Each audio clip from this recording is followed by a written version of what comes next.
അലങ്കരിച്ച വാഹനങ്ങൾ പൊതുനിരത്തുകളിൽ ഉപയോഗിക്കുന്നവർക്ക് മുന്നറിയിപ്പുമായി എത്തിയിരിക്കുകയാണ് മോട്ടോർ വാഹന വകുപ്പ്.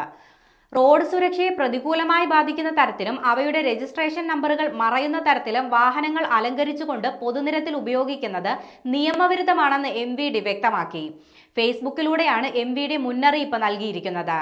ശബരിമല തീർത്ഥാടകർ വരുന്ന വണ്ടികളിൽ പലതും ഇത്തരത്തിൽ അലങ്കരിച്ച വണ്ടികളാണ്. മാത്രവുമല്ല, ചന്ദനം, മഞ്ഞൾ എന്നിവ കൊണ്ട് രജിസ്ട്രേഷൻ നമ്പർ മറച്ചുകൊണ്ടുള്ള അലങ്കാരങ്ങളും കാണാറുണ്ടെന്ന് MVD ഫേസ്ബുക്ക് പോസ്റ്റിൽ പറയുന്നുണ്ട്. വാഹനങ്ങളുടെ പിന്നിലും മുന്നിലുമുള്ള സുരക്ഷാ ഗ്ലാസുകളിൽ പല നിറങ്ങളിലായി പതിപ്പിക്കുന്ന സ്റ്റിക്കറുകൾ ഡ്രൈവറുടെ പുറമേയുള്ള കാഴ്ച പരിമിതിക്ക് കാരണമാകുമെന്നും റോഡപകടങ്ങൾ ഉണ്ടാകാൻ ഇത് ഇടയാക്കുമെന്നും അധികൃതർ കൂട്ടിച്ചേർത്തു. കൂടാതെ വാഹനങ്ങളിൽ അനധികൃതമായി ലൈറ്റുകൾ ഘടിപ്പിക്കുന്നത് അതീവ സുരക്ഷാ മേഖലയായ ശബരിമലയിലെ സുരക്ഷാ പരിശോധനയിൽ കൃത്യത കുറവ് വരുത്തും. ഇത്തരം നിയമലംഘനങ്ങൾ ഒഴിവാക്കാൻ ഹൈക്കോടതി നിർദ്ദേശം നൽകിയതിന്റെ അടിസ്ഥാനത്തിലാണ് MVDയുടെ കർശന മുന്നറിയിപ്പ്.